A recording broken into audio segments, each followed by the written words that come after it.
जय हिंद दोस्तों, Ram Ram.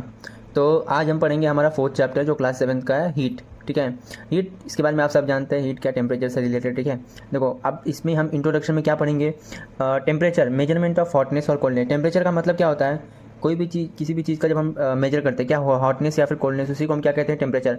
Types of thermometers के बारे में जानेंगे, ह्यूमन बॉडी टेम्परेचर कितना होता है कितना नहीं होता है वो समझेंगे, हीट ट्रांसफर कैसे कैसे होता है, कंडक्शन कन्वेक्शन, और बाद में sea breeze and land breeze. ठीक है, रेडिएशन और reasons to wear light growth. ठीक है, ये सारी चीज़ों को समझेंगे। तो सबसे पहला चीज़ हम समझते हैं टाइप्स ऑफ थर्मामीटर। थर्मामीटर कितने टाइप के होते हैं। सबसे पहला तो आप टेम्परेचर को समझ लो। टेम्परेचर होता क्या है, टेम्परेचर होता है मेजरमेंट ऑफ हॉटनेस और कोल्डनेस। ठीक है, टेम्परेचर होता है मेजरमेंट ऑफ हॉटनेस और कोल्डनेस। टाइप्स ऑफ थर्मामीटर, सबसे पहले आता है क्लिनिकल, फिर आता है डिजिटल, फिर बाद में आता है लेबोरेटरी के लिए, फिर आता है मैक्सिमम या फिर मिनिमम टेम्परेचर मेजर करने के लिए।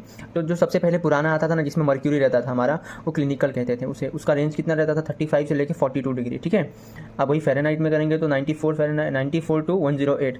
अभी जो डिजिटल आया है ना, इसमें दिक्कत नहीं है। अभी एक ऐसा है ना कि आप वो क्रैक वगैरह होने का उसका कोई उसमें प्रॉब्लम नहीं है। जिसमें मर्क्यूरी रहता था तो मर्क्यूरी उसको डिस्पोजल के लिए बहुत दिक्कत होता था, उसे हम डिस्पोजल करने बहुत हार्मफुल था। तो डिजिटल आ गया है जिसमें दिक्कत नहीं है, इसका भी रेंज इतना ही है। अब लेबोरेटरी का कितना है कि -10 से लेके 110 डिग्री सेल्सियस तक है लेबोरेटरी का। अब उसके बाद आता है फिर मैक्सिमम और मिनिमम। ये किसके लिए यूज़ करते हैं, ये हम यूज़ करते हैं वेदर फोरकास्टिंग के लिए। ये हमारे लिए नहीं रहता, ये जैसे कि गवर्नमेंट इसका यूज़ करती है। ठीक है, जब वेदर बताती है, जैसे बताते हैं ना आज का तापमान यहाँ से इतना रहेगा, यहाँ से इतने रेंज तक रहेगा वो। अभी रेंज हमारे बॉडी का टेम्परेचर रहता है, उसका रेंज कितना, देखो अगर हमारा 35 डिग्री से नीचे रहे, इसका मतलब कि हमारा टेम्परेचर नॉर्मल नहीं है, मतलब कुछ ठंडी जैसा है। नॉर्मल रेंज कितना होता है, 36.3 से लेकर 37.4 degree Celsius, almost 37 degree normal range of human temperature body.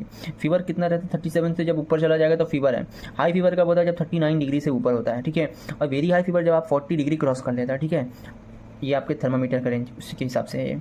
बाद में हीट ट्रांसफ़र के कुछ टाइप्स हैं, कैसे कैसे हीट ट्रांसफ़र होता है। सॉलिड में अलग होता है, लिक्विड में अलग होता है, और गैसेस में अलग अलग होता है। सॉलिड में कैसा होता है, कंडक्शन इन जैसे कि आपने कोई भी गर्म चीज़ पकड़ा है, लोहा को आपने पकड़ा है।